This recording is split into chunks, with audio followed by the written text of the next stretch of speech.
और जो skill camp वाले हैं, आप लोग अपना नंबर चैट में डाल दीजिए। इन केस अगर आपको क्लास की वीडियो नहीं मिल पाए तो आपको वीडियो भेज दी जाएगी। फुल कोर्स वालों को देने की जरूरत नहीं है, आपको तो गूगल ड्राइव पे मिल जाएगा। बाकी जो स्किल कैंप वाले हैं, आप अपना नंबर डाल दीजिएगा तो आपको आपके व्हाट्सएप पे आज की क्लास की वीडियो मिल जाएगी। ठीक है सुमित्रा, प्लीज कंटिन्यू।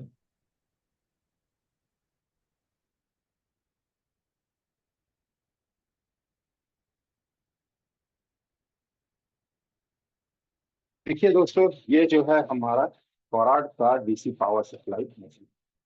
ये 4 डिजिट का डीसी पावर सप्लाई मशीन है। फॉरवर्ड के मॉडल है 3005 DC digital control power supply. ये है 30 वोल्ट और 5 एम्पियर। इसमें 4 मेमोरी दिए हुए हैं, 1 2 3 4। आप इसमें इसके जरिए करंट एंड वोल्टेज के जरिए यहाँ पे आप वोल्ट और एम्पियर दोनों एडजस्ट कर सकते हैं। जैसे कि मैंने मेमोरी 1 में 4.2 वोल्ट और 2.5 के आसपास का एम्पियर लगा रखा है। मेमोरी 2 में मैंने यहाँ 4 वोल्ट और 2 एम्पियर के आसपास लगा रखा है। और मेमोरी 3 में जो है मेरा 3.87 कीपैड वगैरह के लिए है यहाँ पे लगा है। ठीक। और मेमोरी 4 में मेरा 18 वोल्ट। जैसे इस तरह से हम सेट कर सकते हैं, हर एक मेमोरी में सेट कर सकते हैं। तो मेमोरी 1 में जो है हम लोग अपना 2.4 4.2 और 2.494 एम्पियर सेट करके रखा है यहाँ। ठीक है। तो यहाँ आप देखिए, अगर आपको ओवर वोल्टेज देना, अगर एम्पियर आप पूरा भी डाल देते हैं तो आप एक काम करेंगे, यहाँ पे एक ओसीपी दिया हुआ ओवर करंट प्रोटेक्शन, ये वाले बटन को प्रेस कर दें। अगर आपने एम्पियर पूरा 5 दे दिया है तो, और अगर वोल्टेज बढ़ गया तो कोई दिक्कत नहीं है, आप ओवर वोल्टेज प्रोटेक्शन यहाँ और चालू कर सकते हैं। मेरे को चालू करने की जरूरत नहीं है, आप लोग जो है ये सेटिंग कर सकते हैं। ठीक है, चलिए हम लोग अब आगे। ये जो है आपका, एक सेकेंड, ये है बूट केबल, इसको कहते हैं बूट केबल। ठीक है, ये आईओएस एंड एंड्रॉइड दोनों में ये काम करता है। मैकेनिक कंपनी का बूट केबल है। और इस बूट केबल में जो है आप लोगों को बैटरी के अटैचमेंट्स दिए रहते हैं। ये बैटरी के अटैचमेंट्स आपको बूट केबल के अंदर दिए हुए रहते हैं, जिसको आप बैटरी कनेक्शन में कनेक्ट करके आप इस्तेमाल कर सकते हैं। चलिए, और यहाँ पर जो है हमारा रेड वाला जो है, रेड में येलो प्रॉड लगेगा और ब्लैक में ब्लैक प्रॉड लगेगा, मतलब माइनस में ब्लैक प्रॉड, और यहाँ पे प्लस में येलो प्रॉड। और ग्रीन हमें छोड़ देना है। ग्रीन अगर आपका अर्थिंग वगैरह का दिया हुआ था, मगर यहाँ इसका अर्थिंग नहीं। ठीक है, ग्रीन हमें छोड़ देना। चलिए आगे बढ़ते हैं। और सवाल जवाब आज नहीं हो पाएगी। ये रेगुलर कैंडिडेट्स हैं, उनके सवाल जवाब में कल रिसीव करिए। ठीक, अपना सवाल अपना बना के रखिएगा, मैं कल आप लोगों का सवाल जवाब रिसीव करूँ। तो आप लोग डीसी मशीन चलाने से पहले मैं कुछ बातें आप लोगों को बताना चाहता हूँ। जैसे कि पहले मोबाइल के हम लोग सीक्वेंस को जान लेते हैं। देखिए, पावर सप्लाई के बारे में अगर हम लोग जान जाएंगे तो डीसी मशीन चलाना हमारे लिए आसान हो जाएगा। तो सबसे पहले हम लोग यहाँ पावर सीक्वेंस चेक करेंगे। देखिए, फ्लो बनाया, चार्ट बनाया आप लोगों के लिए, ताकि आप लोगों को समझ में आए कि ये कैसे काम कर। ध्यान से समझिए। सबसे पहला जो होता है हमारा चार्जिंग जैक। चार्जिंग जैक से हमारा 5 वोल्ट जो है जाती है ओवीपीआई से। ये चार्जिंग जैक से 5 वोल्ट हमारा जाएगा ओवीपीआई से। ठीक है, और ये वापस से यहाँ निकल करके चला जाएगा डीसीए मशीन। तो वापस से यहाँ से निकल के जाएगा आपके डीसी मशीन। ध्यान रखिएगा। मगर हमारा काम यहाँ नहीं है, हमारा काम जो है इसके आगे है। हमारा काम इसके आगे कहाँ है तो हम लोग चेक करें, क्योंकि मैंने कहा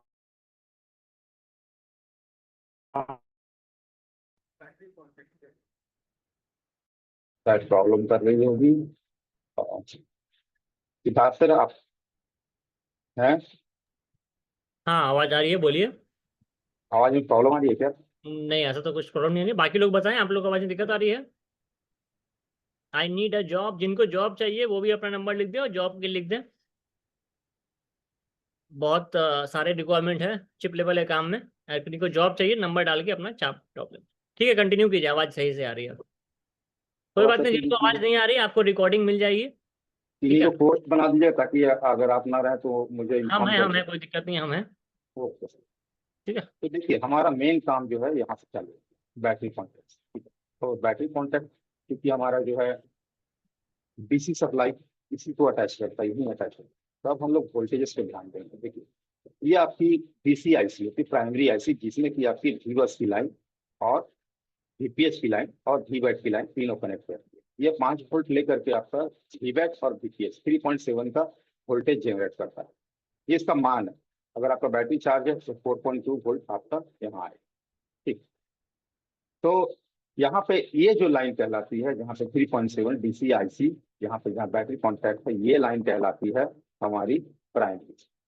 इसको कहते हैं हम लोग प्राइमरी लाइन, जहाँ पे कि 3.7 का वोल्ट आपको मिलता है देखने से। और दूसरा, यहाँ पर आपका बैटरी जब चार्ज हो जाता है, बैटरी चार्ज होने के बाद ये लाइन निकल करके जहाँ भी जाएगी, ध्यान रखिए, किसी भी आईसी, सी आईसी मतलब चार्जिंग आईसी लिखा हो, कहीं भी जाएगी ये लाइन, कैपेसिटर रेजिस्टेंस वगैरह से कुछ भी लग, कहीं भी जाएगी, इस लाइन को हम वीवैट कहें। ठीक, ये वीवैट मतलब हो गया बैटरी कनेक्टर से कनेक्टेड है ये लाइन। ठीक है, और इसके बाद ये वीवैट की लाइन इसके अंदर एंट्री लेकर के वापस से यहाँ 3.7 की वोल्ट जनरेट करें।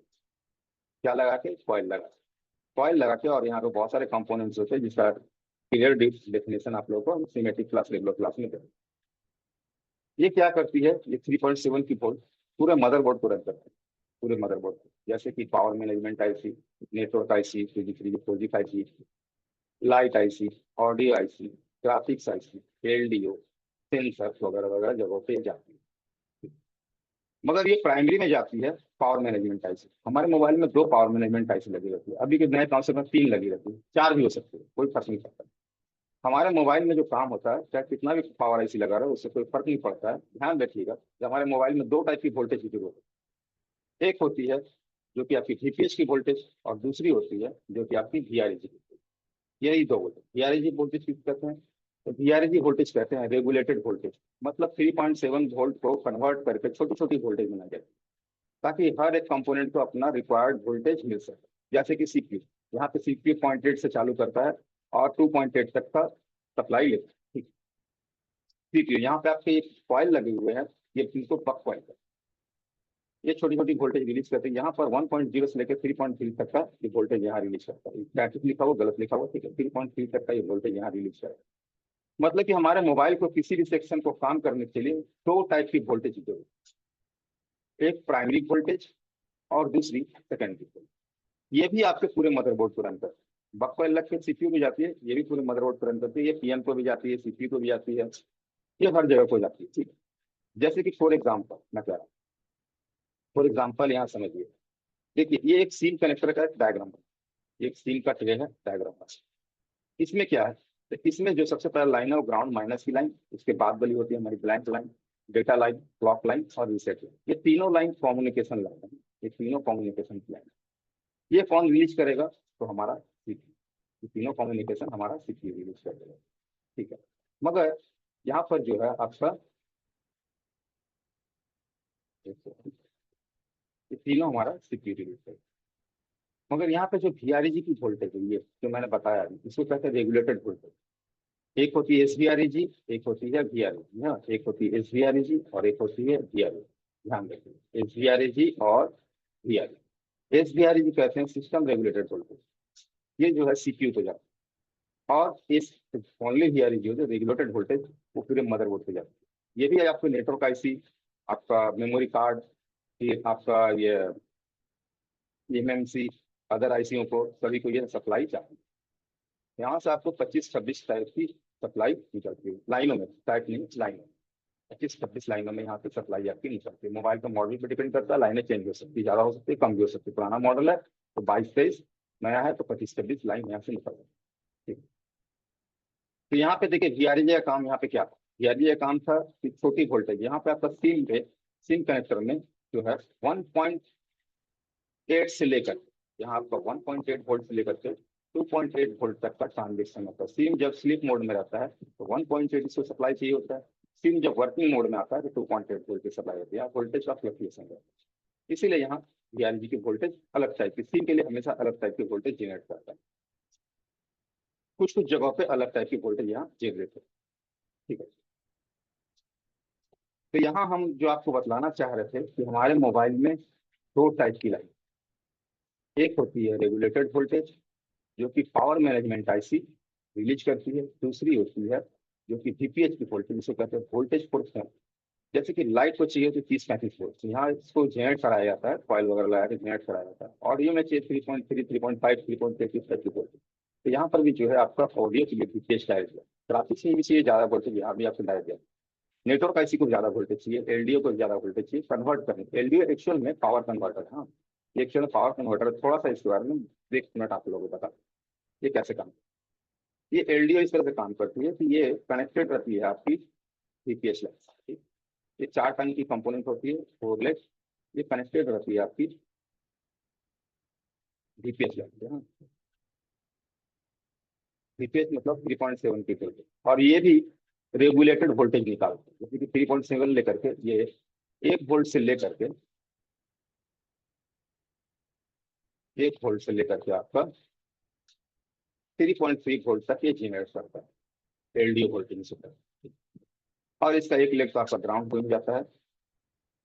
और यहाँ पर ये कब इस वोल्टेज को रिलीज करता है, जब इसको CPU EN सिग्नल देगा।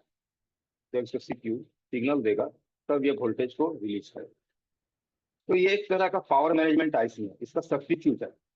जब पावर मैनेजमेंट आईसी पे लोड ज्यादा बढ़ जाता है तो कुछ सेक्शनों को LDO से जोड़ दिया, कुछ सेक्शनों को LDO से जोड़ दिया, ताकि पावर मैनेजमेंट आईसी पे लोड कम रहे। तो यहाँ पर भी आप देख सकते हैं, इस जगह में भी आपको 2 टाइप की वोल्टेज मिल रही है। एक VPH की वोल्टेज, जो कि ये लाइन यहाँ से कनेक्टेड है, VPH की वोल्टेज एक। और यहाँ पे आपको एक VREG की वोल्टेज भी मिल रही है, मतलब छोटी वोल्टेज। यहाँ पे एक VREG की वोल्टेज मिल रही है। तो यहाँ ध्यान रखिएगा, जहाँ पे VPH की वोल्टेज होगी उसको प्राइमरी सेक्शन कहते हैं, और जहाँ पे VREG की वोल्टेज होगी उसको सेकेंडरी सेक्शन कहते हैं। ये सेकेंडरी वोल्टेज हो गई और ये आपकी प्राइमरी वोल्टेज। ठीक, अब हम लोग चलते हैं आगे।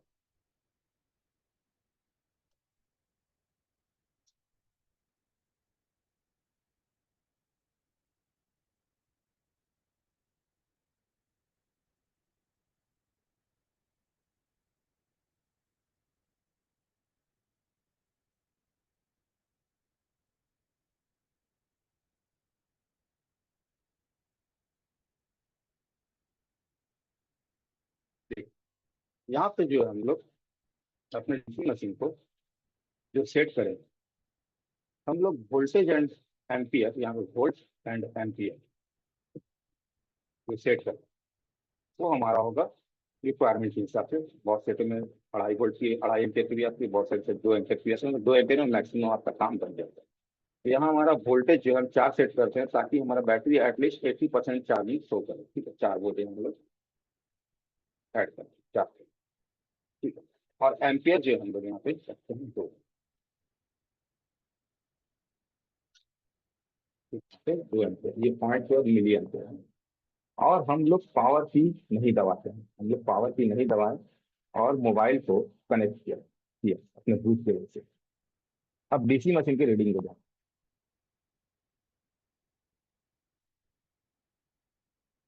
यहाँ पे अगर आपका पूरा का पूरा वोल्टेज कंज्यूम कर गया, ठीक है, पूरा का पूरा वोल्टेज कंज्यूम कर गया, अप्रॉक्स लगभग 3 वोल्ट का आसपास कंज्यूम कर गया, और एम्पियर जो है लगभग पूरा कंज्यूम कर गया, 1960, 70, 80 के आसपास कंज्यूम कर गया पूरा। तो इस कंडीशन को हम लोग कहते हैं प्राइमरी शॉर्टेज। इस कंडीशन को हम लोग कहते हैं प्राइमरी शॉर्टेज। ठीक है, ये आपका हो गई प्राइमरी।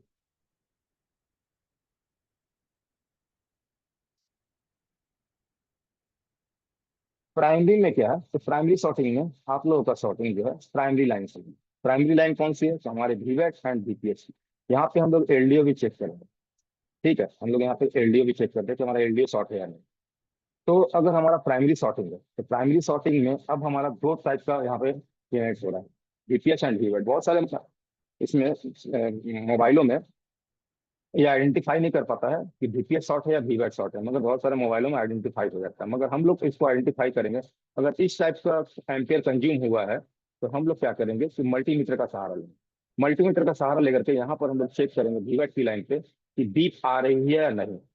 हम लोग VWAT लाइन में चेक करेंगे बीप आ रही है या नहीं। अगर यहाँ बीप आ रही है तो हमारा VWAT लाइन शॉर्ट है। बीप आ रही है तो हमारा VWAT लाइन शॉर्ट। अब VWAT लाइन कहाँ तक जाती है, वो बैटरी कॉन्टेक्ट वाली लाइन डायरेक्ट आपको बीप वाली लाइन में, ये जहां तक जाएगी यही लाइन जाएगी, इतना ही जाएगा, मतलब आपका VWAT शॉर्ट। मगर अब यहाँ पे ध्यान देने वाली बात यह है कि आपका अगर शॉर्ट फिलर इस्तेमाल करना है, रोलिंग टेस्ट कीजिए। रोलिंग टेस्ट से अगर पता चल जाता है कि कौन सी आईसी हीट हो रही है तो आप उसे चेंज कर सकते हैं। अगर नहीं पता चला इन केस, तो अब आपको क्या करना है कि पहला यहाँ पे ये सिर्फ वीबैट की लाइन आपको डीसी आईसी तक जाएगी, इससे आगे ये नहीं जाती है। इसमें थोड़ा सा आसानी होता है, तो हम लोग क्या करते हैं कि डीसी आईसी को रिमूव कर देते हैं। अब आपके मन में एक सवाल होगा कि रिमूव कर क्यों करें आईसी को, हम तो डायरेक्ट शॉर्ट फिलर इस्तेमाल कर सकते हैं। बहुत लोगों के मन में ये बात भी होगा कि हम तो डीसी मशीन से कर लेते हैं, डीसी मशीन शॉर्ट फिलर का इस्तेमाल कर लेते हैं, मगर नहीं होता है। हैवी शॉर्टिंग कभी भी डीसी मशीन रिमूव नहीं कर पाता है, ठीक है। तो शॉर्ट फिलर का इस्तेमाल जरूरी बन जाता है। तो यहाँ पर हम लोग क्या करेंगे, पहला काम होता है डिस्कनेक्शन, बात को समझिए। क्योंकि शॉर्ट फिलर में जो है वो आपको 5 वोल्ट का शॉर्ट फिलर आता है और उसमें एम्पियर 30 हो जाता है, मतलब कि डीसी मशीन से जस्ट उल्टा। मैंने अभी आपको दिखाया अपना डीसी मशीन। डीसी मशीन में जो था हमारा कितना था, तो 30 वोल्ट और 5 एम्पियर, ठीक है। ये हमारा डीसी मशीन का था, अभी हमने देखा। मगर शॉर्ट फिलर जस्ट उल्टा हो जाता है। शॉर्ट फिलर में वोल्टेज कम हो जाता है और ये 30 एम्पियर का हो जाता है। ये एम्पियर जो होता है ये एक पावर है, वोल्टेज की पावर, ठीक है, प्रेशर ऑफ वोल्ट। ये प्रेशर इतना ज्यादा रहता है कि आने वाले लाइनों में ये जो भी रुकावट है, जैसे कहीं पर भी जाम है, लाइन में कहीं पर भी जाम है, तो ये इसको ओपन करके डिस्कनेक्ट कर, ये आपका जो है डीसी मशीन का, सॉरी, शॉर्ट फिलर का फीचर है, ठीक है। इसमें एम्पियर बहुत ज्यादा होता है, इस बात का ध्यान रखिएगा।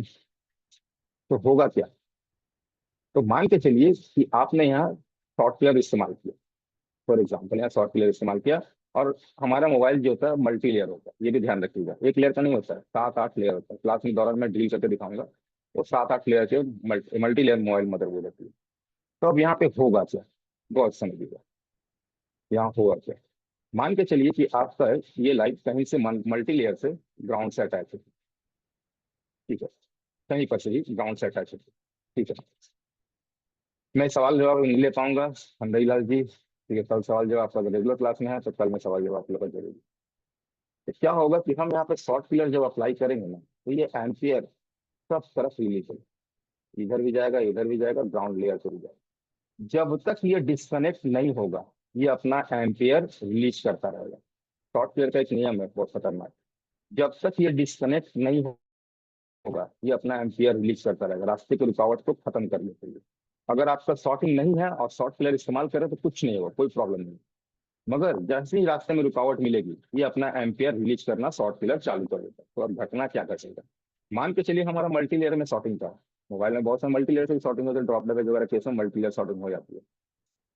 तो घटना ये घटेगा कि ये लाइन शॉर्टिंग तो हटेगी या नहीं हटेगी वो तो बात की बात है, मगर ये बढ़िया आईसी जो भी रहेगा उसको डैमेज कर,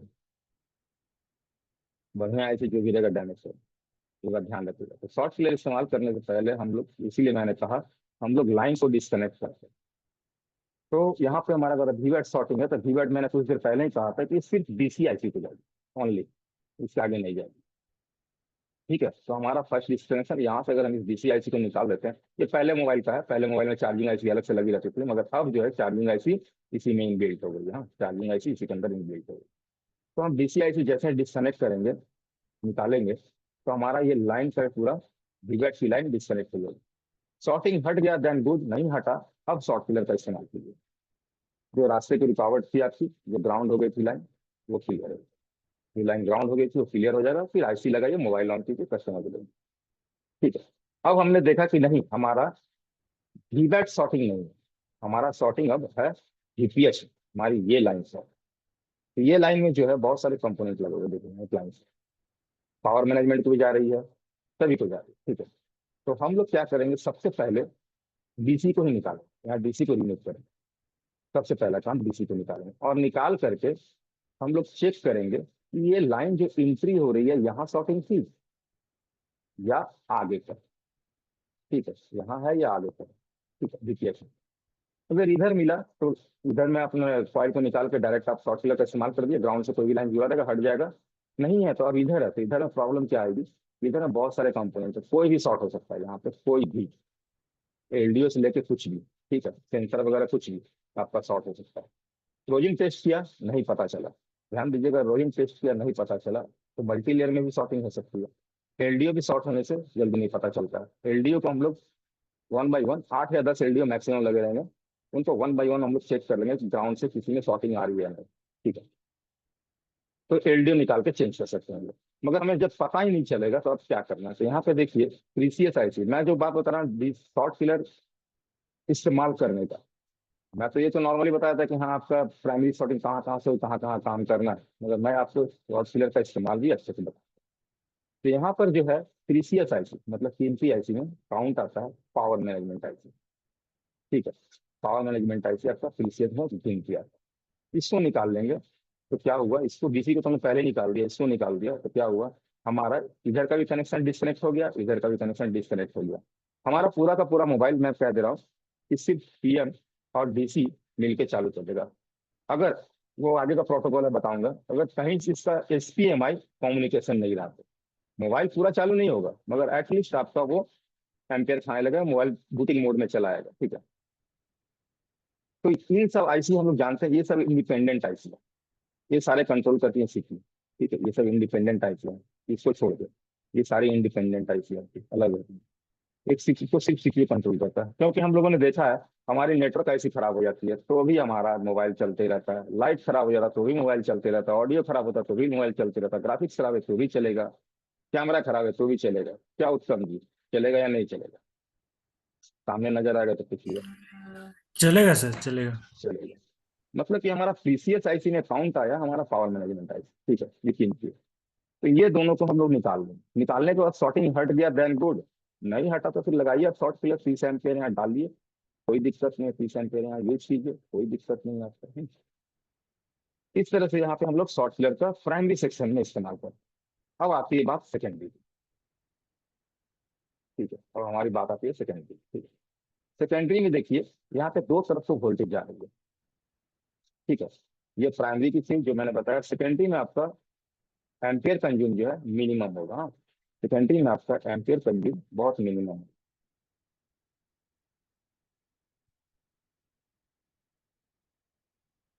जैसे कि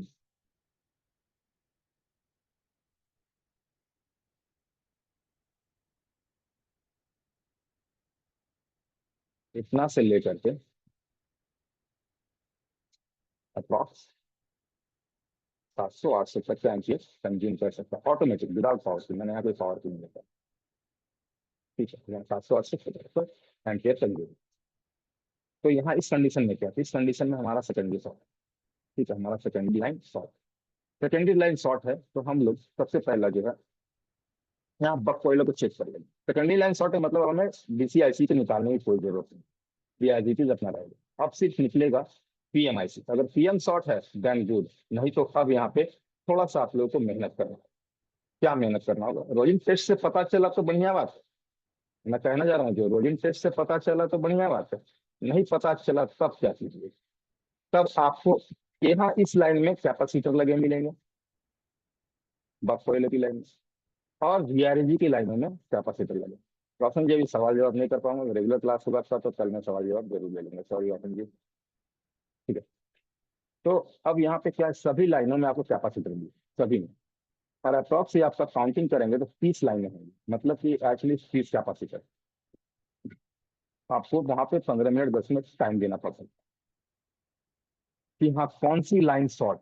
अब बारी आती है कौन सी लाइन शॉर्ट, तो हम 15 20 मिनट दे करके हर एक कैपेसिटर को चेक कर लिए, हमें पता चला कि हाँ हमारी फलानी लाइन शॉर्ट है। ये लाइन फॉर एग्जाम्पल मैं कह रहा हूँ, फॉर एग्जाम्पल मान के चलिए ये हमारी लाइन शॉर्ट है, 1 वोल्ट की लाइन शॉर्ट है फॉर एग्जाम्पल, कैपेसिटर लगती है ग्राउंड है। ठीक है, कैपेसिटर लगता है ग्राउंड करती है, और हमारी जो शॉर्ट है 1 वोल्ट की लाइन शॉर्ट। मगर हमको कैसे पता चलेगा कि ये 1 वोल्ट की लाइन थी या 2 वोल्ट की लाइन थी, यहाँ कंफ्यूजन है। ठीक है, तो यहाँ पर अब हम लोग क्या करेंगे कि हमारा मोबाइल का वोल्टेज जो रेगुलेट होता है उस चीज को ध्यान से करिए, ये हमारे मोबाइल में वोल्टेज रेगुलेट होता है, उसको ध्यान से देखिए। क्यों मैं कुछ वोल्टेज बताने जा रहा हूँ, उसी के आसपास आपका सारा वोल्टेज रन करता रहेगा। जैसे कि 0.3 मैंने बताया, शॉर्ट फिलर में 5 वोल्ट का शॉर्ट फिलर होता है, अभी ऑटोमेटिक शॉर्ट फिलर भी आने लगा मैकेनिक वगैरह का, मगर 5 वोल्ट का मैनुअल शॉर्ट फिलर आता है। तो मैनुअल शॉर्ट फिलर में आप लोगों को करना क्या है कि 0.8 जो जो वोल्टेज की लाइनें बता रहा हूँ वो सेट करना है और शॉर्ट फिलर इस्तेमाल करना है। यहाँ वोल्टेज सेट कर सकते हैं शॉर्ट फिलर में एम्पियर में। ठीक है, यहाँ आप वोल्टेज सेट कर सकते हैं एम्पियर में। हाँ, 0.8, ध्यान दीजिएगा जो वोल्टेज मैं बता रहा हूँ 1.0। अभी के सेटों में 0.8 भी आने लगी है, पहले के सेटों में नहीं आती थी। फिर आपका 1.5, 1.8, तो वोल्टेज बता रहा है, उसे ध्यान रखिएगा। 2.0, 2.2, 2.5, 2.8 सीम के लिए दी जाती है, और ये एमसी के लिए दी जाती है। हाँ, इन दोनों वोल्टेज 3.0, 3.3। इतने टाइप की वोल्टेजेस आप सेट करके वन बाय वन सेट करना होगा और शॉर्ट फिलर अप्लाई करना है। जहां आपका जो वोल्टेज का लाइन होगा वहां पे ओपन कर देगा। अगर छोटा वोल्टेज का लाइन, जैसे मान के चलिए 3.0 का शॉर्टिंग है, और आप अप्लाई कर रहे हैं 0.8 का, तो शॉर्टिंग नहीं हटाएगा। यहाँ शॉर्ट नहीं हटाएगा। तो इसीलिए आपको वन, अब कौन सी लाइन शॉर्ट है, कितने, ये लाइन तो शॉर्ट मुझे पता चल गया, मैंने देखा यहाँ 1 वोल्ट की लाइन शॉर्ट थी, मगर अब मैं आइडेंटिफाई कैसे करूँ। तो यहाँ पर यही एक तरीका बचता है कि वन बाय वन हम लोग शॉर्ट फिलर को इस्तेमाल करते हैं, लगाते हैं। ठीक है, वन बाय वन लगाने के बाद हम लोग शॉर्ट फिलर अप्लाई करेंगे। जितने वोल्ट का लाइन रहेगा वो लाइन ओपन हो जाएगा। उसके बाद आप पीएमआईसी लगा दीजिए। यहाँ पीएमआईसी लगा कर मोबाइल को ऑन कीजिए। ऑन करके देखिए अब कौन से सेक्शन में प्रॉब्लम आया। अब यहाँ ये भी देखना है, क्योंकि आपको तो पता नहीं चल रहा था कि शॉर्टिंग कहाँ से है। ग्राउंड शॉर्टिंग हो सकती है, मल्टीलेयर शॉर्टिंग हो सकती है, आपको तो पता नहीं था। तो अब आपको मोबाइल ऑन करके पीएम लगाने के बाद आपका मोबाइल ऑन हो जाएगा, मगर यहाँ पे कुछ सेक्शन बैठेंगे। सीमेटिक है देन गुड्स। सीमेटिक है तो लाइन तो आपको पता चली जाएगी मैथ वगैरह से, तो सब सीमेटिक पूरा क्लास है। 10 दिन 15 दिन का क्लास हो, पूरा समझा दूंगा मैं। ठीक है, मगर आपको मान के चलिए यहाँ पे ध्यान से देखना है कौन सी जगह में शॉर्टिंग हुई है, कहाँ गया था वो लाइन, कहाँ शॉर्टिंग किया, कौन सा सेक्शन डैमेज पड़ा है, वो देखना होगा। ठीक है, तो यहाँ पर सेकेंडरी शॉर्टिंग में आपको भी मैंने बताया वीआरईजी के बारे में। ये रेगुलेटेड वोल्टेज की लाइन। ठीक, ये लाइन क्या थी, रेगुलेटेड वोल्टेज की लाइन। हाँ, अब आती है बारी इस लाइन, सिस्टम रेगुलेटेड वोल्टेज। यहाँ पे अगर आपने चेक किया किसी कॉइल में शॉर्टिंग मिली, ठीक है, कॉइल में शॉर्टिंग मिली, तो अब आपको कॉइल को ओपन करना, निकाल देना। कॉइल निकाल के ध्यान दीजिएगा, तो आपको ध्यान देना, चेक कीजिएगा तो आपको पता चलेगा कि किधर को शॉर्टिंग। देखिए क्या होती है, पीएम से पावर निकलती है, सीपीयू को जाती है काम कर। तो अब पीएम साइड शॉर्टिंग है, कॉइल निकाल के हमने चेक किया कि पीएम साइड शॉर्टिंग है, इस साइड में शॉर्टिंग है, या इस साइड में शॉर्टिंग, दोनों में किसी एक साइड शॉर्टिंग होगी। पीएम साइड शॉर्टिंग है देन गुड, पीएमआईसी चेंज कर दीजिए, बात खत्म। मगर सीपीयू साइड शॉर्टिंग रहा तो क्या। सीपीयू साइड शॉर्टिंग में अगर आप यहाँ शॉर्ट फिलर का इस्तेमाल करते हैं, तो आपको पहले ये जानना होगा कि वो सेक्शन जा कहाँ पे, वो सेक्शन जा कहाँ पे है। ठीक है, तो वो सीमेटिक बतलाएगा वो जा कहाँ पे। मगर आपको अगर नहीं पता है तो यहाँ पर शॉर्ट फिलर आप अप्लाई नहीं कर सकते। चलिए मान लिया कि आपने शॉर्ट फिलर लगाया, इस लाइन को ओपन किया, और आपका काम हो गया। ठीक है, चलिए मान लिया हमने, हाँ, कि आपने यहाँ पे शॉर्ट फिलर लगाया और ओपन कर दिया। मगर एक चीज ध्यान रखिए, सीपीयू जो होता है पूरा का पूरा आपका प्रोसेसिंग सेंटर होता है। यहाँ हर एक आईसी इससे कम्युनिकेट करता है, इसको हम लोग मास्टर आईसी भी कहते हैं। ठीक है, ये हर एक आईसी से, चाहे कोई भी आईसी, छोटी से छोटी आईसी, बड़ी से बड़ी आईसी, ये सब को कमांड देता है। तो आपने यहाँ शॉर्ट फिलर अप्लाई कर दिया, शॉर्टिंग भी हट गया, मे भी हो सकता है सेट भी ऑन हो, मगर कोई ना कोई कम्युनिकेशन सेंटर इसका ठप पड़ जाएगा। ठीक है, कोई ना कोई कम्युनिकेशन। तो इस कंडीशन में जो है, इसके लिए एक रास्ता बनता है। क्या रास्ता बनता है, तो आप लोग जानते होंगे कि सीपीयू में क्या फीचर है। कितने लोग जानते हैं, थोड़ा चैट में बताइएगा, ना हैंड रेज कीजिएगा ताकि मैं समझता हूँ।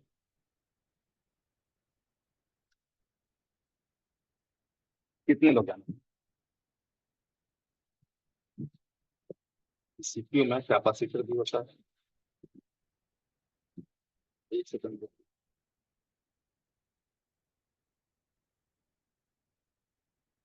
ये आउटर कैपेसिटर है। ठीक है, ये एक्सटर्नल है, एक्स्ट्रा बाहर लगा हुआ है। ठीक है, ये बाहर में है, ये कैपेसिटर तीनों, सीपीयू है ये, है ना? ये तीनों कैपेसिटर बाहर में लगा हुआ है। और मैं कह रहा हूँ ये कैपेसिटर अगर बाहर में भी लगा हुआ है तो प्रोडक्शन के लिए सीपीयू के अंदर भी हो सकता है। ठीक है, प्रोडक्शन के लिए सीपीयू के अंदर भी हो सकता है। तो वहां एक ऑप्शन बनता है जो कि आप लोगों को लेवल 3 में बताया जाएगा कि हम लोग सीपीयू को छेद करके उसको ड्रिल करके हम लोग सीपीयू को ड्रिल करके हम लोग सीपीयू को ड्रिल करके भी कैपेसिटर निकाल सकते हैं। ठीक है, अगर वो कैपेसिटर आपने निकाल दिया ड्रिल करके जहाँ पे हीटिंग हो रही है, यहाँ पे आप क्या सीपीयू साइड शॉर्टिंग होगी तो क्या होगा वो मतलब सीपीयू साइड शॉर्टिंग होगी ना, तो आपका वो हीटिंग होगा। कोई भी एक एरिया आपका हीटिंग होगा। मैं बता दे रहा हूँ, अगर आपने गॉसियन टेस्ट भी किया और सीपीयू आपको हीट मिला तो आपको कॉर्नर एरिया अगर हीट मिला जैसे कोई भी एरिया,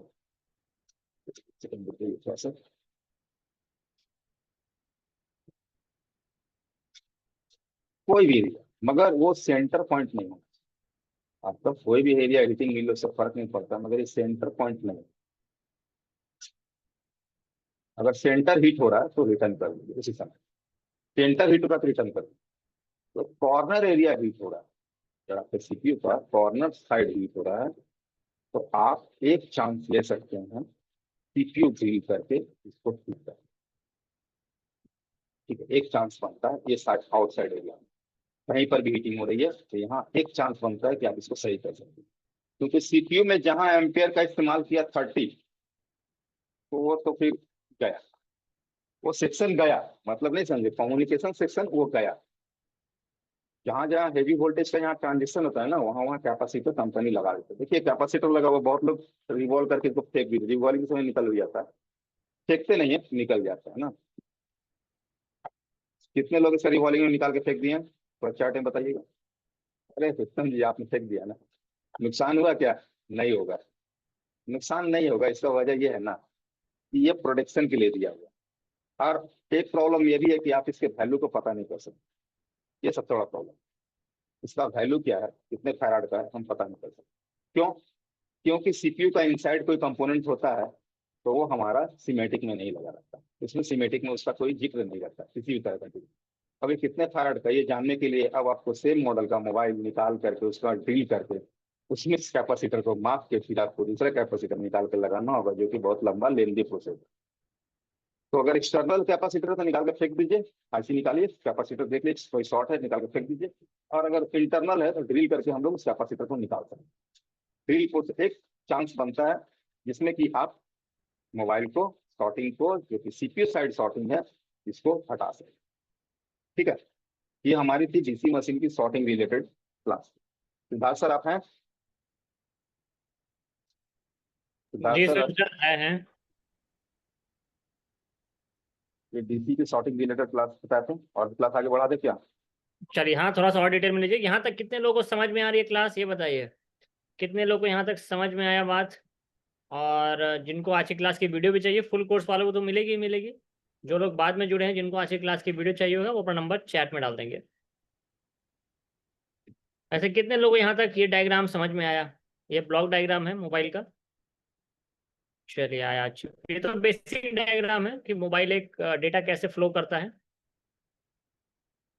सर ये पावर फ्लो है, पावर फ्लो है। पावर फ्लो है, ओके। हाँ, वही ब्लॉक पावर फ्लो कि पावर कैसे फ्लो कर रहा है ना, मोबाइल में। ठीक है, ठीक है सुनील सर, थोड़ी देर टॉपिक और ले लीजिए और फिर बाकी टॉपिक कर ले लीजिएगा।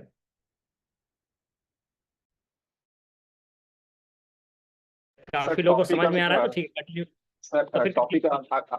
सर टॉपिक में विदाउट पावर की है, ठीक है, वो पूरा एक, तो वो भी एक पूरा अपने आप में एक टॉपिक है, आधे घंटे 45 मिनट का, विदाउट पावर। डीसी मीटिंग का रीडिंग्स बता दीजिए कि रीडिंग का क्या मतलब होता है। मैं नॉर्मली आप लोग को फिर वापस से विदाउट पावर की कुछ इंडिकेशन दे देता हूँ, ठीक है। बाकी डिटेल्स में आप लोग को क्लास में, रेगुलर क्लास में बता दूँ। तो मैं यहाँ पे विदाउट पावर की भी कर देता हूँ सर। हाँ सिद्धार्थ सर, हाँ विदाउट पावर ठीक की है, भी कर ठीक है, कंटिन्यू कीजिए। देता हूँ।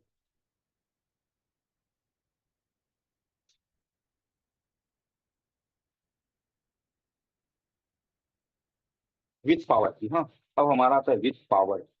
अब हमने पावर की प्रेस किया, ध्यान दीजिएगा। हमने पावर की प्रेस किया तो हमारा कुछ भी नहीं हुआ। हमने पावर की प्रेस किया, हमारा कुछ भी नहीं हुआ। ध्यान दीजिएगा यहाँ, कुछ भी नहीं। मोबाइल ऑन ना ही हो रहा है, ना ही कोई एम्पियर कंज्यूम कर रहा है। मगर आपका 6 पोर्ट चार्जर जो होती है, 6 पोर्ट में ये 0.6 का एम्पियर खा रहा है। ध्यान दीजिए, 0.6 यहाँ कंज्यूम कर रहा है, मगर डीसी में कुछ नहीं हो रहा। तो अब यहाँ पे क्या, तो यहाँ पर अब प्रॉब्लम ये आई है कि आपका जो डीसी से वीबैट की लाइन बन रही है, वीबैट की लाइन बन रही है, मगर वीपीएस की लाइन नहीं बन रही। तो वीपीएस की लाइन अगर नहीं बन रही है, तो यहाँ पे हमारा डीसीआईसी खराब हो सकता है, जो हमारा पीएमआई कहते हैं, डीक्यू कहते हैं, ये खराब हो।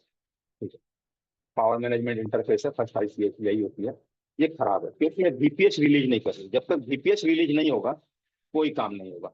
अब हम कंफर्म कैसे करें कि यहाँ वीपीएस रिलीज हो रही कि नहीं? तो सिमेटिक में और आप लोग अच्छे से जान पाइएगा, मगर यहाँ मैं समझा देता हूँ थोड़ा सा कि वीपीएस वोल्ट बनाने के लिए एक इसमें सपोर्टिंग कैपेसिटर और लगा रहता है, जिसको कि आप लोग बहुत कोई नाम सुने होंगे, जिसको कहते हैं बूट कैपेसिटर। ठीक है, बूट कैपेसिटर ये सपोर्टिंग कैपेसिटर होता है। इस कैपेसिटर का काम क्या है कि यहाँ पे लगातार 8 वोल्ट आना चाहिए, लगातार यहाँ पे लगातार में 8 वोल्ट। ठीक है, यहाँ पे है, और इधर पे 4 वोल्ट स्टेबल करेगा। इधर में 8 वोल्ट आएगा, ये 4 वोल्ट को स्टेबल करने के लिए ये लगातार में होगा। ठीक है, इस बात का ध्यान रखें। ओके, यहाँ हम चेक करेंगे, अगर 4 और 8 मिल रही है तो ये आईसी यहाँ प्रॉब्लम है। तो अब यहाँ हो क्या सकता है? ठीक है, 4 और 8 यहाँ मिल रहा है, तो ये आईसी हमारा प्रॉब्लम नहीं है, बीपीएस वाली खराब हो सकती है। ठीक है, यहाँ 4 8 मिलने का मतलब है यहाँ आपका बन रहा है।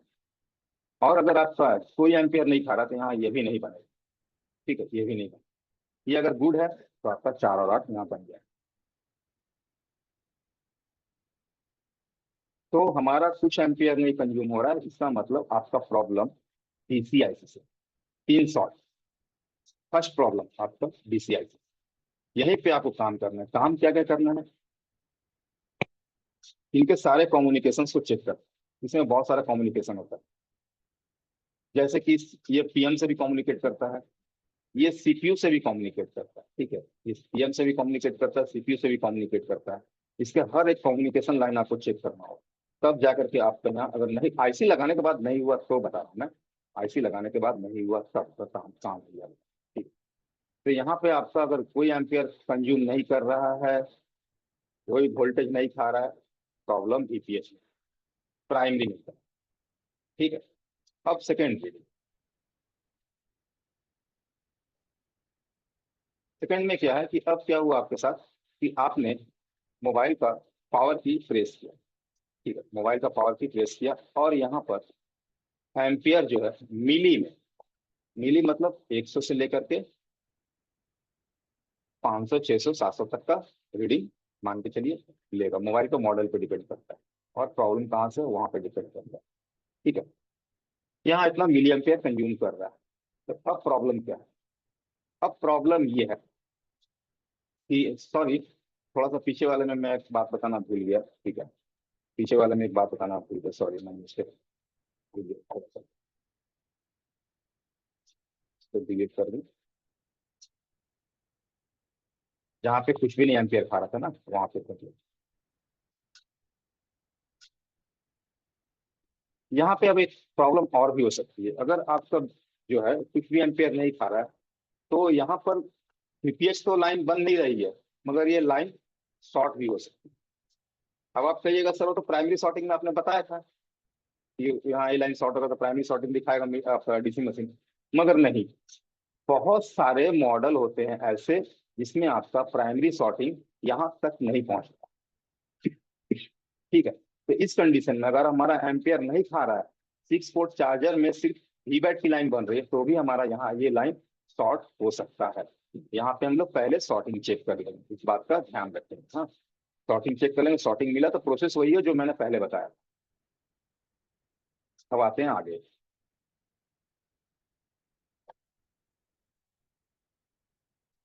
यहाँ पे आपका एम्पियर अब क्या हुआ कि 100 से लेकर के 600 700 तक का है।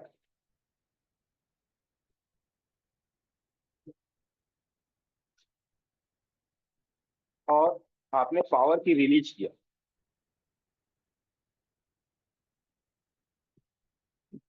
आपने यहाँ पावर की को रिलीज कर दिया, छोड़ दिया, और ये एम्पियर वापस से 0 0। तो इस कंडीशन में क्या, तो इस कंडीशन में आपका वीपीएस लाइन सही है, वीपीएस लाइन में कोई प्रॉब्लम। ठीक। अब आपका प्रॉब्लम कहाँ से है, तब आपका प्रॉब्लम है एस वी आर ए जी या तो वी आर ए जी। तो हम लोग यहाँ पे सबसे पहला जो है चेक करते हैं, एक लाइन इससे निकली रहती है, उसको कहते हैं पीएस होल्ड। यहाँ पे एक पीएस होल्ड की लाइन है, मगर अब पीएस होल्ड की लाइन कौन सी है, इसका टीपी कहाँ है, ये अगर सिमेट्रिक नहीं है तो आपको पता नहीं चलेगा। पता चल जाएगा उत्तम जी, पता चल जाएगा बिना सिमेट्रिक के? नहीं सर। नहीं पता। तो ये पीएस होल्ड की लाइन जो होती है, मैं इसको इग्नोर कर देता हूँ।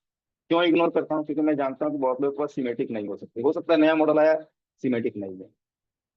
तो अब इसमें क्या, तो इसमें एक जो है तरीका है, क्या तरीका है, इसमें एक तरीका है। हम लोग सबसे पहले जो अगर हमारा यहाँ पे प्रॉब्लम क्या, वो आपको बता दे रहा हूँ। प्रॉब्लम ये हुआ है कि वीपीएस बन रही है मगर वीआरएजी नहीं बन रही है। तो वीआरएजी नहीं बन रही है तो हम लोग सबसे पहले किसको चालू करना चाहते हैं, कोई भी मोबाइल आता है, हम कुछ नहीं जानते हैं, हम लोग एकदम शुरुआती बिगनर हैं, हम लोग कहीं भी जाकर देखते हैं तो सबसे ज्यादा हम लोग क्या करते हैं, इतने सारे आईसी में सबसे ज्यादा किसको हम लोग तंग करते हैं, बताइएगा, सभी कोई बताइएगा, सबसे ज्यादा हम लोग किसको तंग करते हैं, इतने सारे आईसी में सबसे ज्यादा तंग किसको करते हैं, रोशन माथुर, किसको तंग करते हैं बताइए? पावर को सर। नहीं, सबसे ज्यादा तंग हम लोग करते हैं सीपीयू को, सबसे ज्यादा अभी सीपीयू को हम लोग तंग करते हैं। पावर तो करते हैं, अब जान गए बहुत से तो करते नहीं, तो जो फ्रेशर होंगे ना, जो कीपैड खाली बनाए होंगे और उनको एंड्रॉइड दे दिया जाए ना, तो सबसे पहले हिट मारेंगे सीपीयू में, क्या कि जानते हैं सारा में जड़ यही है, जो भी गड़बड़ हो रहा है यही जड़ है। तो एक्चुअल में एक तरह से लॉजिकल ये ठीक भी है, मगर यहाँ पे थोड़ा सा एक बात और भी है कि हम सीपीयू को हीट क्यों मारें या रिवॉल्व क्यों करें, पहले जान तो ले प्रॉब्लम क्या हुई है। हम लोग प्रॉब्लम को पहले जानेंगे तब जाके हीट मारिए, रिवॉल्व कीजिए, जो मर्जी आए वो कीजिए, कोई फर्क नहीं पड़ता। तो मैंने बोला कुछ देर पहले पीएस होल्ड, अगर पीएस होल्ड सही है, हमारा सीपीयू पीएमआईसी है, पीएस होल्ड लाइन 1.8 अगर जनरेट करा सही है तो पीएम सही है, मगर हमें पता नहीं है पीएस होल्ड है कहाँ पे। तो अब क्या करें, तो अब हम लोग करते हैं बक वोल्टेज चेक, इसको कहते हैं बक वोल्टेज चेक करेंगे। ठीक है, तो बक वोल्टेज जो चेक करेंगे हम लोग यहाँ पे चार्जर लगा देंगे, मोबाइल में चार्जर लगा देंगे और बैटरी लगा देंगे। तो क्या होगा, ये वाली लाइन स्टेबल हो जाएगी। सिर्फ चार्जर लगाएंगे तो स्टेबल नहीं होगी, और सिर्फ बैटरी लगाएंगे तो पावर की शॉर्ट करना होगा। अगर बैटरी सिर्फ लगा रहे हैं तो आपको पावर की शॉर्ट करना होगा ताकि यहाँ पे स्टेबल हो जाए, क्योंकि जैसे ही क्या होता है कि यहाँ पे अगर सारी वोल्टेज नहीं बनती है, तुरंत वोल्टेज को ड्रॉप मार देता है, पीएमआईसी काम करना सभी वोल्टेज को बंद कर देगा। तो यहाँ पे वोल्टेज की स्टेबिलिटी चाहिए, क्योंकि आपने डीसी मशीन में पावर की दबा के रखा जब तक, तब तक वहाँ एम्पियर खा रहा है, आपने पावर की छोड़ा एम्पियर खाना बंद। तो यहाँ पर भी वही करना होगा आपको, चार्जर लगा दीजिए, बैटरी लगा दीजिए, आपका मोबाइल का यहाँ पावर बनने लगेगा, वोल्टेज बनने लगेगा। अब हमने चेक करना है दो चीज, पहला शॉर्टिंग तो हम लोग नहीं चेक कर लेंगे, यहाँ भी शॉर्टिंग होगी ना, कोई कॉल शॉर्ट होगा ना या कोई लाइन शॉर्ट रहेगी ना, तो बहुत मॉडलों में आपका आइडेंटिफाई नहीं हो पाता है कि यहाँ शॉर्टिंग है, शॉर्टिंग नहीं बतलाता, पावर की दबाइएगा एम्पियर खाएगा, पावर की छोड़िएगा एम्पियर ड्रॉप हो जाएगा। तो यहाँ भी अब हमारा फर्ज बनता है कि हम लोग यहाँ पर शॉर्टिंग चेक कर लें, शॉर्टिंग है तो जो फॉर्मूला बताया उसी को आजमा लीजिएगा, और शॉर्टिंग नहीं है तो अब क्या, शॉर्टिंग नहीं है तो हम लोग बग वोल्टेजेस चेक करेंगे। यहाँ पे जितने भी कॉइल लगे रहे 7 8 9 10 11 12 13 14 जो भी लगे रहे, कोई फर्क नहीं पड़ता, एक को छोड़ के बाकी सब में वोल्टेज बनना चाहिए। वो एक कौन सी होती है, तो वो होती है मॉडेम वोल्टेज। मॉडेम वोल्टेज कौन सी होती है, तो वो होती है नेटवर्क की वोल्टेज। ये मॉडेम वोल्टेज जो है ये लास्ट में एक्टिवेट होता है, तब जाके आपका मोबाइल में टावर आता है, ये लास्ट में एक्टिवेट होता है मॉडेम। ठीक है, तो हम लोग मॉडेम वोल्टेज के लिए किसी भी एक को छोड़ देंगे, एक में नहीं बन रहा है कोई दिक्कत नहीं, बाकी में बनना चाहिए, मगर मेरी बात को गौर से समझिएगा, बाकी में बनना चाहिए। अगर बाकी में नहीं बन रहा है, अगर बाकी में नहीं बन रहा, मान के चलिए एक दो बन रहा है, नहीं बन रहा बाकी, चुपचाप पीएमआईसी चेंज कीजिए, चुपचाप पीएमआईसी पावर मैनेजमेंट आईसी को चेंज कर दीजिए। और अगर बन रहा है तो यहाँ पे इशू क्या है, अब यहाँ पे इशू जो होती है कुछ इस तरह से होती है। ठीक है, इशू कुछ इस तरह से होती है, बता दे रहा हूँ मैं। एक्चुअल में क्या होता है ना, कि जब ये वोल्टेज रिलीज होती है, सीपीयू को जाती है, तो यहाँ से एक फीडबैक की लाइन आती है जो कंफर्म करती है कि आपका वोल्टेज मुझे मिला। ठीक है, ये कंफर्म करती है कि आपका वोल्टेज मुझे मिला। ठीक है, इसी तरह से हर एक लाइन का एक फीडबैक लाइन होता है, जो भी कॉइल जा रही है सबका एक फीडबैक होता है, हर एक लाइन का एक फीडबैक होता है। अगर ये फीडबैक लाइन कट गया है, कहीं से भी कट सकता है, क्योंकि ये सारे के सारे बॉल्स पे बने रहते हैं। ठीक है, ऑब्वियसली हम लोग जानते हैं सारा का सारा बॉल्स होता है, कई बॉल से जुड़े होते हैं। अगर ये फीडबैक लाइन भी कट गया तो आपका वोल्टेज नहीं बनेगा। ठीक है, तो इस कंडीशन में हमें करना क्या है, इस कंडीशन में आपको पहले पीएम को रिवॉल्व मार के देख लीजिए, पीएम को रिवॉल्व मारिए या पीएम को चेंज करके इस कंडीशन में भी देख लीजिए कि आपका काम बन रहा है या नहीं बन रहा है। Otherwise last option CPU revolve, यहाँ पे लास्ट ऑप्शन आपका सीपीयू रिवॉल्व। एम्पियर अगर ड्रॉप मार रहा था, ये फीडबैक लाइन जब कट जाता है ना, तो आपका एम्पियर ड्रॉप मारने लगता है। ठीक है, तो इनको तो चेक करेंगे ही करेंगे, इन फीडबैक को भी चेक कर लेंगे। और हाँ, जब आईसी निकाल ही रहे हैं तो थोड़ा जीआर वगैरह ले लेंगे, हाँ, कंटिन्यूटी वगैरह चेक कर लेंगे कि लाइन वगैरह अगर सही है कि नहीं। सीपीयू से पीएम में आप डायरेक्टली कंटिन्यूटी चेक कर सकते हैं, कोई दिक्कत नहीं, सीपीयू पीएम में कंटिन्यूटी मिल जाएगा आपको। हाँ, बॉल्स ढूंढने होंगे कि कौन से बॉल पे बन रही है, कौन से बॉल पे नहीं बन रही है। ठीक है, या तो सीमेटिक से आप ढूंढ सकते हैं, सीमेटिक से बिट मैप से बॉल की कंटिन्यूटी, क्योंकि लाइन है ना, कट सकती है, वाटर डैमेज वगैरह वगैरह बहुत सारे केसेस में ये कटती जलती रहती है। हाँ, तो ये था आपका एम्पियर ड्रॉप करना। ठीक है, ये था आपका एम्पियर ड्रॉप करना, अगर एम्पियर लेके ड्रॉप कर जा रहा है तो। ओके सर, जब आपको करना होगा तो बता दीजिएगा, मैं क्लास को कंटिन्यू कर रहा हूँ। ठीक ठीक है, कंटिन्यू कीजिए। है, अब आती है नेक्स्ट वीडियो।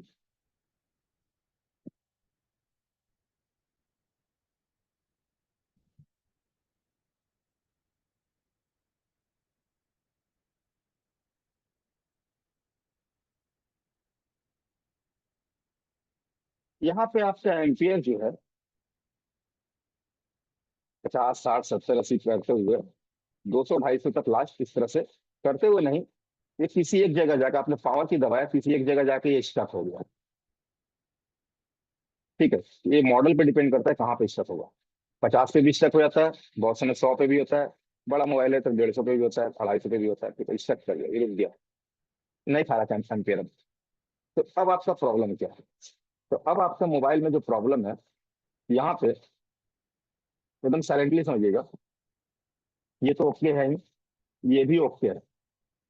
इशू क्या है, इशू है कि अब सीपीयू भी ओके हो गया, सीपीयू आपका काम करना चालू कर दिया, मगर उसको कुछ मिल नहीं रहा। क्या नहीं मिल रहा, डेटा, या इसका डेटा इसको रिलीज नहीं मिल रहा है। ठीक है, इसको डेटा नहीं मिल रहा है। अब अगर इसको डेटा नहीं मिल रहा है तो ये काम नहीं कर पाएगा। ठीक है, अकेला बॉस कंपनी में जाकर कुछ नहीं कर सकता जब तक वर्कर नहीं रहेगा। तो यहाँ पर इसको कुछ काम के लिए कुछ मिल ही नहीं रहा, कोई चीज ही नहीं है इसके पास, तो ये चालू होकर के रुक गया है। इस कंडीशन में हम लोग क्या करते हैं कि सबसे पहला काम चेक करते हैं कि हमारा ये पोर्ट बना रहा है कि नहीं। सबसे पहला काम, अगर ये पोर्ट बना रहा है तो हम लोग क्या करेंगे, इंफॉर्मेशन ले लेंगे। क्या लेंगे, इंफॉर्मेशन, किसी टूल से। अभी बहुत फैसिलिटी आ गया है, ये एमटी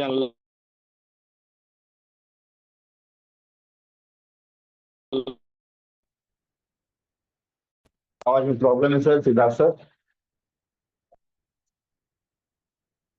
मेरी आवाज में प्रॉब्लम है, आवाज उत्तम जी सही है। थोड़ा रुक गया था लेकिन आ रहा है सर, ठीक है सर। हाँ, अच्छा ठीक है, आवाज सही है ना, तो चलिए ठीक है। तो यहाँ पे जो हमारा स्टेप हुआ, हमने इंफॉर्मेशन लिया और ये बता रहा है स्टोरेज नॉट फाउंड। ध्यान से सुनिएगा, स्टोरेज नॉट फाउंड का इंफॉर्मेशन आ रहा है, स्टोरेज के बारे में किसी भी तरह का इंफॉर्मेशन नहीं दे रहा है। हाँ, स्टोरेज हमारा होता है इमेंसी, किसी भी तरह का इंफॉर्मेशन नहीं दे रहा स्टोरेज का, नॉट फाउंड आ रहा है। तो इसका मतलब है आपका स्टोरेज डिस्कनेक्ट हो गया। यहाँ स्टोरेज आपका क्या हुआ है, डिस्कनेक्ट हो गया। तो इस कंडीशन में आप एक बार रिवॉल्व करके सीपीयू एमएमसी देख सकते हैं, तो डिस्कनेक्ट हुआ है, इसका मतलब कोई जरूरी नहीं है कि हमारा एमएमसी ही डिस्कनेक्ट हुआ है, यहाँ भी डिस्कनेक्ट हो सकता है, क्योंकि ये लाइन इनपुट आउटपुट की दोनों एक दूसरे से कनेक्टेड है। ये भी हो सकता है, ये भी हो सकता है, ठीक है। तो सीपीयू एमएमसी हम लोग इसका एक सेकंड रुकिएगा, ठीक है। सीपीयू एमएमसी हम लोग रिवॉल्व करके देख लेंगे। और अगर बताया कि स्टोरेज करप्टेड, ध्यान दीजिए, ध्यान दीजिएगा, और अगर बताया स्टोरेज करप्टेड तो क्या, स्टोरेज अगर आपका करप्टेड है, यहाँ पे अगर करप्ट बतला रहा है स्टोरेज करप्ट, तो इसका मतलब आपका एमएमसी 90% कंज्यूम या पूरा डैमेज हो चुका है। इस कंडीशन में आपको एमएमसी चेंज करना होगा, ये कंडीशन ही कहलाती है एमएमसी चेंज की। अगर 90% कंज्यूम है तो आपका ये रिपेयरेबल है, इसको कहते हैं 90% कंज्यूम, तो ये रिपेयरेबल है, आपका रिपेयर हो जाएगा। अगर ये कंज्यूम नहीं दिखला रहा है ईओफाई से तो आपको चेंज करना पड़ेगा। फुल करप्ट मतलब आपको इन्फॉर्मेशन नहीं देगा, ईओफाई क्लास में बताई जाएगी सारी चीजें। तो यहाँ पे हमारा स्टोरेज रिलेटेड इशू होता है, ठीक है, यहाँ पे हमारा स्टोरेज रिलेटेड इशू होता है जब हमारा ये स्टक कर जाता है, बात को ध्यान से समझिएगा, स्टक कर जाता है तो स्टोरेज रिलेटेड इशू आता है आपका। अब नेक्स्ट,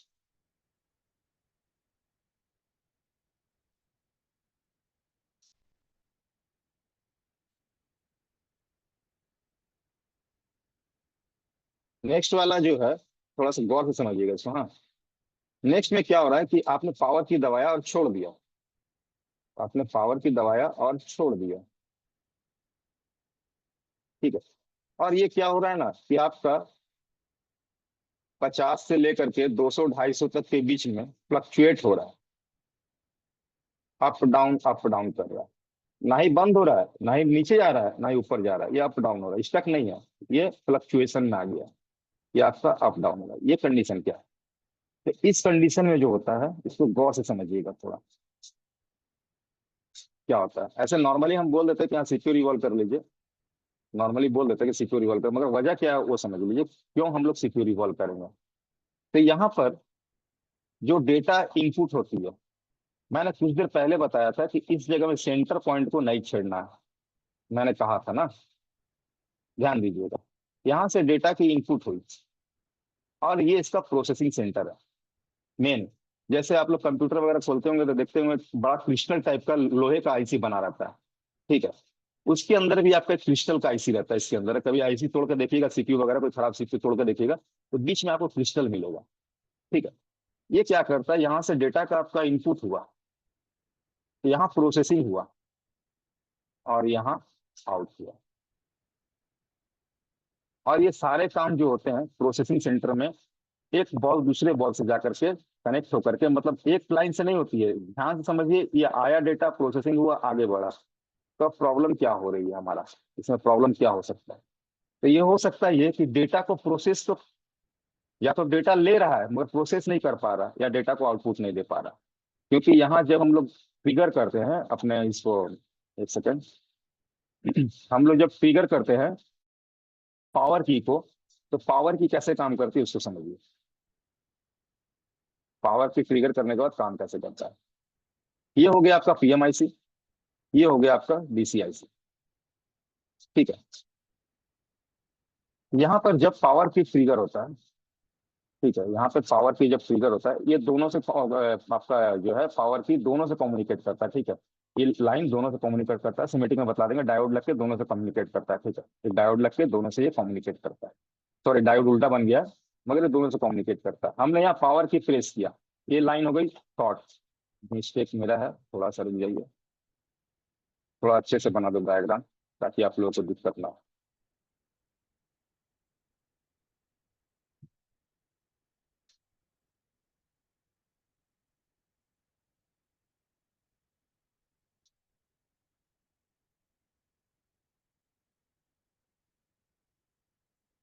ये कुछ इस तरह से होता है, जब हम लोग पावर की को ट्रिगर करते हैं, दबाते हैं पावर की, तो ये लाइन हो जाती है हमारी शॉर्ट। शॉर्ट होने के बाद क्या, पीएम को और डीसी को दोनों को एक साथ खबर जाती है, इस पावर लाइन को, इस पावर को शॉर्ट किया गया चालू करने के उद्देश्य से, चालू करने के पर्पज से सॉर्ट किया गया है। तो ये क्या करता है, सबसे पहले आपका बक वोल्टेज रिलीज करना चालू कर देता है। बक वोल्टेज जैसे रिलीज हुआ, सीपीयू एक्टिवेट हो गया। सीपीयू एक्टिवेट हो गया, ये डेटा को लेना चालू कर देगा। डेटा को, प्राइमरी डेटा, जो प्राइमरी डेटा इसका होता है वो लेना चालू करेगा। अगर इसको प्राइमरी डेटा में किसी तरह का प्रॉब्लम, जैसे कि फ्लैशिंग तो नहीं है, ये केस फ्लैशिंग का नहीं है, तो फ्लैशिंग रहेगा तो पोर्ट बनेगा, ठीक है, वहाँ पोर्ट बनेगा। फ्लैशिंग केस नहीं होता है। ये डेटा को प्रोसेस करके आउटपुट नहीं दे पा रहा है, डेटा को प्रोसेसिंग करके आउट नहीं दे पा रहा है। इस वजह से हम लोग इस कंडीशन में सिर्फ सीपीयू रिवॉल्व करते हैं। मगर अगर यहाँ पे इमेंसी तो बगल में लगा रहता है, तो सीपीयू निकालने में तो इमेंसी भी डैमेज हो जाती है, तो हम लोग दोनों को रिवॉल्व मार देते हैं। यही परफेक्ट तरीका है, दोनों को रिवॉल्व मार दीजिए। ठीक है, ये था आपका फ्लक्चुएशन का केस। ये जो था आपका फ्लक्चुएशन केस, ठीक है, ये जो मैंने बताया फ्लक्चुएशन केस था। अब नेक्स्ट केस,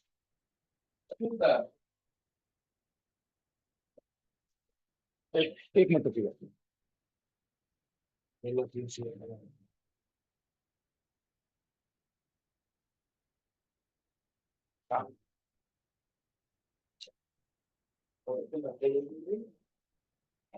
नेक्स्ट केस देखो ना,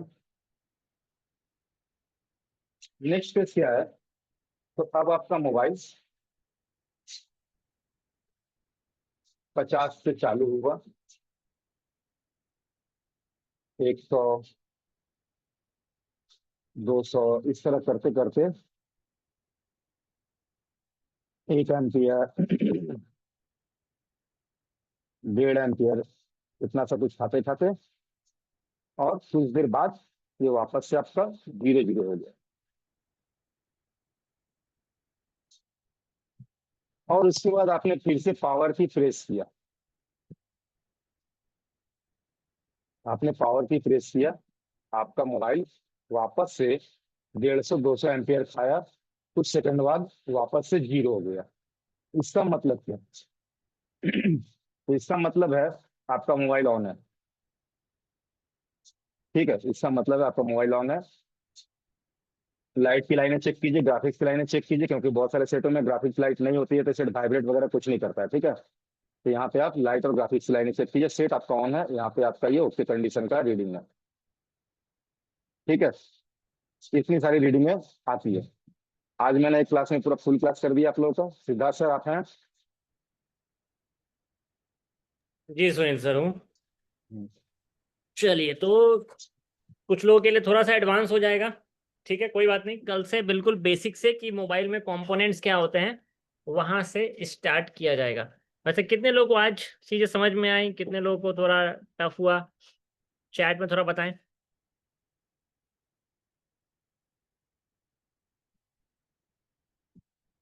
समझ नहीं आ रहा है? अच्छा, समझ नहीं आ रहा है, कितने लोगों को नहीं समझ में आ रहा है? कोई बात नहीं, ये तो डीसी मशीन का बेसिक था। कितने लोगों को बिल्कुल समझ में नहीं आ रहा है ये बताइए। कैमरा चालू कर सकते हैं, कैमरा चालू कर सकते हैं। और कितने लोगों को नहीं समझ में आया? क्योंकि ये बेसिक था, यानी कि आपको थोड़ा सा और बेसिक से जाना पड़ेगा। समझ में आ रहा है? ये सर लास्ट एडवांस है सर, ये लास्ट एडवांस हो गया था, मतलब ये थोड़ा सा ज्यादा एडवांस में आता है। चलिए ठीक है। कोई बात नहीं, कोई नहीं, कल से आपको बिल्कुल बेसिक से कंपोनेंट क्या होती है वहां से स्टार्ट करेंगे। थोड़ा थोड़ा आ रहा है, चलिए अच्छी बात है, आया तो आया। समझ नहीं आ रहा सर, बेसिक से कराओगे ना स्टार्टिंग से तो आ जाएगा।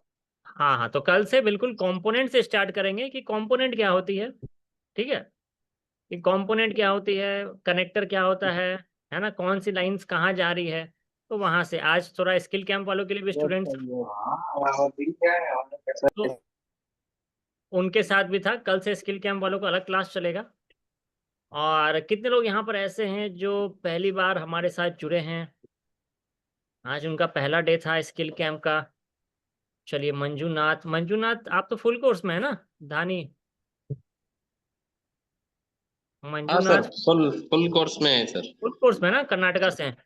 हाँ सर। हाँ, मैं भी फुल कोर्स में हूँ। हाँ, तो नहीं नहीं वो आप, नहीं जब मैं उनका अब फुल, अभी थोड़ा बेसिक से हुआ तो पूरा अंडरस्टैंडिंग होता सर। हाँ नहीं, थोड़ा ये, हाँ कल सर। से आपको बेसिक से चलेगा कि कंपोनेंट क्या होते हैं, उनसे हम लोग हाँ, स्टार्ट करेंगे, ओके ठीक ओके है। Sir, okay okay sir.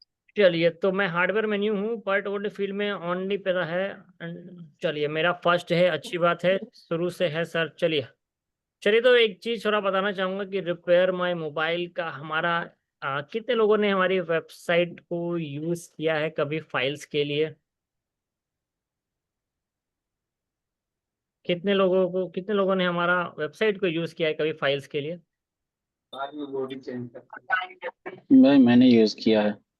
File फायदा हुआ है? बहुत